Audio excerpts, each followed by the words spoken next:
Cytoplasm क्या है? Cytoplasm एक सेमी लिक्विड सब्सटेंस है।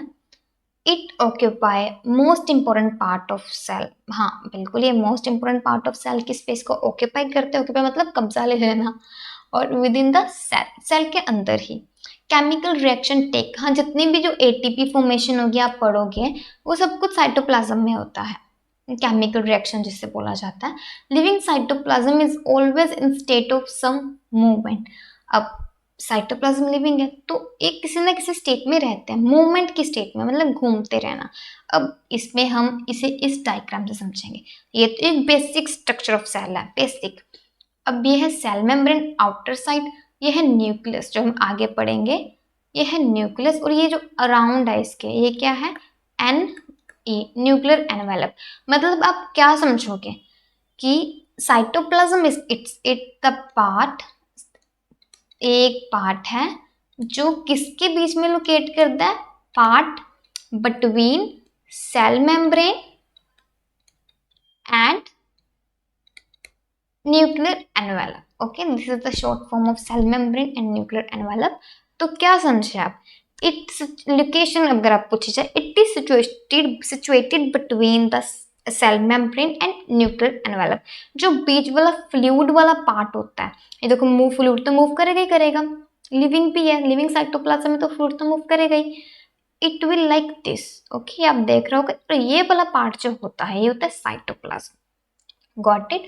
अब एक और बात आपको बताती हूँ, साइटोप्लाज्म किसकी वजह से बना है भाई? साइटोसोल। अब साइटोसोल क्या? ये मैम आपने कौन सी नई टर्म बोल दी है ना, ये बच्चे सोच रहे होंगे साइटोसोल क्या है। ये कुछ नहीं है बच्चा, ये कुछ भी नहीं है, ये एक एक्वस सोल्यूशन है। अब एक्वस सोल्यूशन क्या है? ये देखो, ये सोल्यूशन है तो है, ये लिक्विड एक्वस सब्सटेंस है। एक्वस क्या होता है? लिक्विड। एक्वस एक्वस सब्सटेंस है ये साइटोसोल, इसमें साइटोसोल्स हैं साइटोप्लाज्म के अंदर, तो एक तरह से उससे फॉर्म अप हो जाता है। अब हम बात करेंगे the following are the cell organelles embedded in cytoplasm. अगर हम बात करें कि सेल ऑर्गेनेल्स, अब बात है क्या कि जो सेल, पहले मैंने आपको पहले पढ़ाया था सिर्फ डेफिनेशन के बारे में। बच्चा जो सेल ऑर्गेनेल्स है ना वो साइटोप्लाज्म में इम्बेड हुई पड़ी। इम्बेडेड मतलब क्या होता है? जैसे डायमंड में क्या जड़े होते हैं? हीरे। जड़ना मतलब होता है एम्बेडेड। वैसे ही साइटोप्लाज्म में क्या जड़े हैं? Cell organelles. जितने साइटोप्लाज्म बना है तो कितनी सारी ऑर्गेनेल्स के बारे में हम आगे स्टडी करेंगे, ठीक है। उनमें से आज से हमारे ये पार्ट शुरू होते हैं। आज हम पहले पार्ट के बारे में पढ़ेंगे, वो क्या है? Endoplasmic reticulum. इसे शॉर्ट फॉर्म में आप ई और आर लिख सकते हो कैपिटल लेटर्स में। अब ये क्या है भाई? ये एक माइक्रोस्कोपिक व्यू है। किसका माइक्रोस्कोपिक व्यू? एंडोप्लाज्मिक रेटिकुलम का माइक्रोस्कोपिक व्यू, ठीक है। इसके बाद इसके में मैं बैक दोबारा से वापस आऊंगी, पर उससे पहले हम इसके बारे में थोड़ा सा पढ़ते हैं। एंडोप्लाज्मिक, हाँ इससे पहले एक और आपको बात बतानी है। ये दो प्रकार का होता है, एक होता है आर ई आर। अब ये आर ई आर क्या है भाई? एक होता है एस ई आर। अब एस सी आर क्या है? दोनों के पीछे ई आर, इससे तो आपको क्लैरिफाई होता होगा। ई आर क्या है? Endoplasmic reticulum. याद रहेगा ना, दोनों के पीछे एंडोप्लाज्म, मतलब ये इसकी ही कोई टाइप है। आर का मतलब क्या है भाई? यहाँ पे आर का मतलब यहाँ पे है रफ, रफ एंडोप्लाज्मिक रेटिकुलम। और एस का मतलब यहाँ पे है smooth endoplasmic, soft smooth whistle, हम कुछ भी वर्ड यूज कर सकते हैं बट आपने स्मूथ ही बोलना है, इसको साइंटिफिकली नेम मिला हुआ है स्मूथ एंडोप्लाज्मिक रेटिकुलम। अब उसी तरह से यहाँ पे बात आती है रफ एंडोप्लाज्मिक। ये देखो, ये कौन सी शेप, एक क्या है? ये है रफ एंडोप्लाज्मिक रेटिकुलम। ओके, अब इनकी बात करें तो ये क्या है? Smooth endoplasmic reticulum. बाकी न्यूक्लियस के बारे में जब मैं आपको आगे पढ़ाऊंगी तो आपको ये समझ लग जाएगा न्यूक्लियोलस क्या होते हैं, न्यूक्लियर पोर्स क्या होते हैं, और न्यूक्लियस मतलब आप ये समझ लो जो सेल का ब्रेन होता है। आपके ओवरव्यू के लिए सेल का ब्रेन, जैसे हमारी बॉडी का ब्रेन ही सब कुछ करता है, वैसे ही सेल का ब्रेन कौन सा होता है? Nucleus. Nucleus is the brain of cell. Nucleus ही डिफाइन करता है कि सेल ने कौन सा फंक्शन प्रोड्यूस करना है, किस सेल ने कौन सा फंक्शन करना है। Got it. उसी तरह से न्यूक्लियस पोर होते हैं, न्यूक्लियोलस उसमें एक छोटा सा राउंड अप बॉल टाइप होता है। ठीक है, अब हम पढ़ेंगे उसके बाद ये राइबोसोम क्या है भाई, ये भी एक टाइप है सेल ऑर्गेनेलिस की, इसके बारे में हम आगे पढ़ेंगे, लेकिन उससे पहले आपको सिर्फ इसके बारे में ये जानना है कि ये क्या करता है। ये प्रोटीन बनाता है, क्या करता है, प्रोटीन सिंथेसिस करता है सेल में। Got it. उसके बाद बात करेंगे अब एंडोप्लाज्मिक रेटिकुलम भाई है क्या। ये सबसे फाइन मतलब क्या होता है, नॉर्मल स्ट्रक्चर, ऐसे फाइन स्मूथ हम बोल सकते हैं। इट इज फाइन स्ट्रक्चर, इसमें कोई हार्ड नहीं, कोई कुछ नहीं, फाइन स्ट्रक्चर है ये। एक तरह से हम बोलते हैं ना, आई एम सो फाइन, मैं ठीक हूँ, ऐसा स्ट्रक्चर है ये। फाइन इन स्ट्रक्चर मतलब दिखने में भी ठीक है और वैसे भी ठीक है। Can see only in electron microscope. Exactly, देखो कोई भी सेल हम नेक टाइम नहीं देख सकते, अगर उसका हमें इंटरनल व्यू देखना है तो हमें इलेक्ट्रॉन माइक्रोस्कोप से देखना पड़ेगा।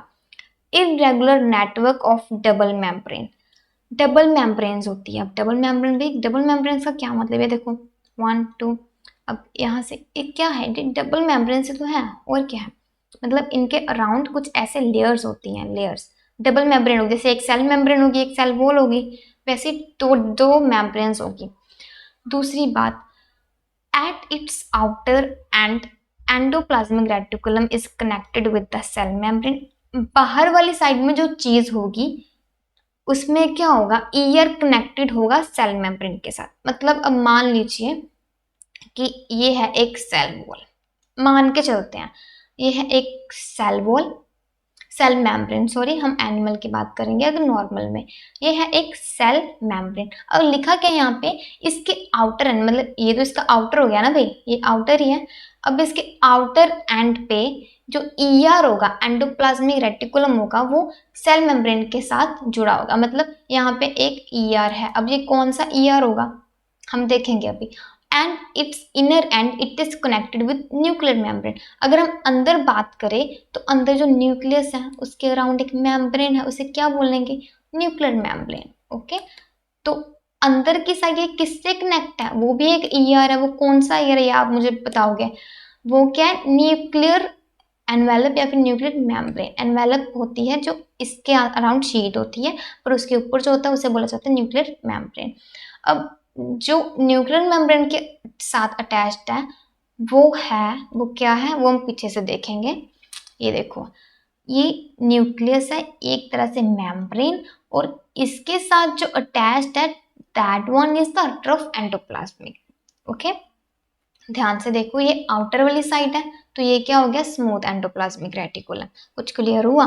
This one is the R और this one is the S, outer और इनर, इससे क्लियर हुआ। नेक्स्ट वन है इट अपियर्स रफ।